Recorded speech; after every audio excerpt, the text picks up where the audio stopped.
अन्य समाचार पर नजर करीशुं। अमदावादथी समाचार, ज्यां खाણીपीણીની વસ્તુઓમાંથી જીવજંતુઓ નીકળવાનો સિલસિલો યથાવત છે। હવે અથાણામાંથી મૃત ગરોળી નીકળતા ચકચાર મચી ગઈ। સાણંદના શુભ અથાણા ભંડાર નિર્મિત કેરીના અથાણામાંથી ગરોળી નીકળી। જોધપુરના હિનાબેન રાવલે 28 મેના વેજલપુરના શ્રેયસ કોમ્પ્લેક્સમાં આવેલા જૈન ગૃહ ઉદ્યોગમાંથી અથાણાની ખરીદી કરી રોજ થોડું થોડું અથાણું વપરાશમાં લેતા હતા। दरमियान गईकाले बरણીમાં નીચે જોતા નાનકડી ગરોળી નીકળી। રોજના વપરાશના કારણે છેલ્લા 1 મહિનાથી પરિવારને ઝાડા ઉલટીની અસર થઈ છે। ગરોળી નીકળતા પરિવારે વિડિયો ઉતાર્યો, જ્યાંથી ખરીદી કરી હતી ત્યાં ફરિયાદ પણ કરી। આ સાથે આરોગ્ય વિભાગને પણ ફરિયાદ કરી હતી। આરોગ્ય વિભાગની ટીમ હાલ વેજલપુર વિસ્તારમાં તપાસ અર્થે પહોંચી છે।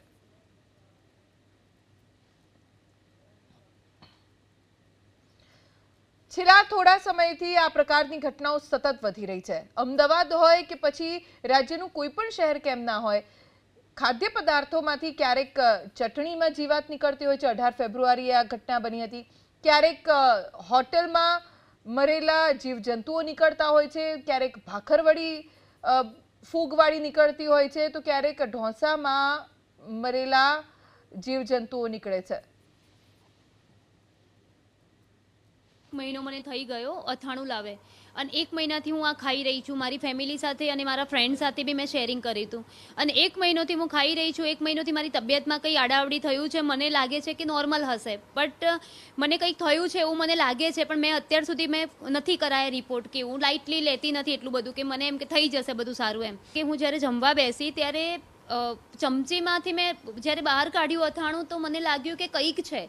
તો મેં મારા હસબન્ડને બોલાવ્યા અને જોયું ને તો એમાં મને લાગ્યું કે ગરોળી છે। મેં એમને કીધું નહીં, મેં એમને કીધું તમે જુઓ તો શું છે।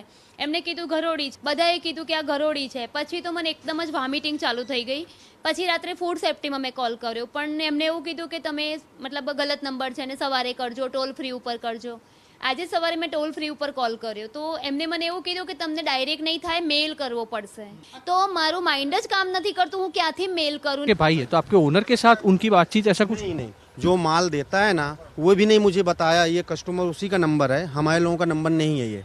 उसमें फ़ोन किया, वो जिसको जो माल देता है अभी हमको पास फ़ोन भी नहीं किया, हमको बताया भी नहीं। कहाँ से लेते हैं आप? ये साणंद से लेता हूँ। साणंद से लेते हैं। इससे पहले इस तरह की कुछ कंप्लेन? कोई भी कंप्लेन नहीं, ये 5 साल से बेच रहा हूँ था ना, और बहुत अच्छा भी बेच रहा हूँ, कोई भी दिक्कत नहीं आया मेरे पास।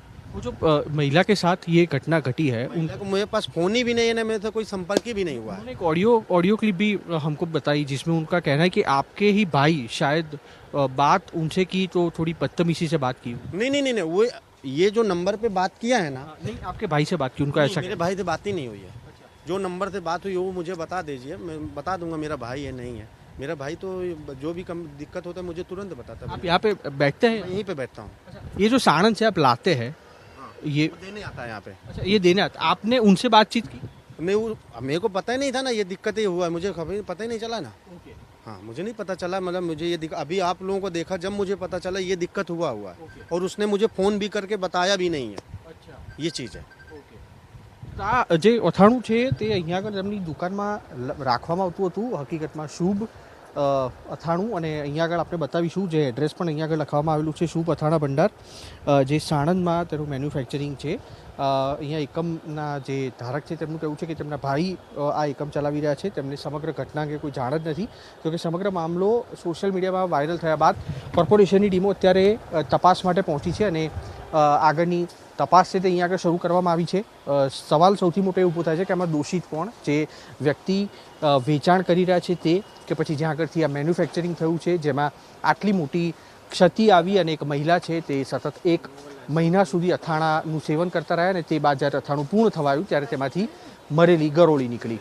કેમેરામેન જયરામ રબારી સાથે કુશાંક સોની, ABP અસ્મિતા, અમદાવાદ।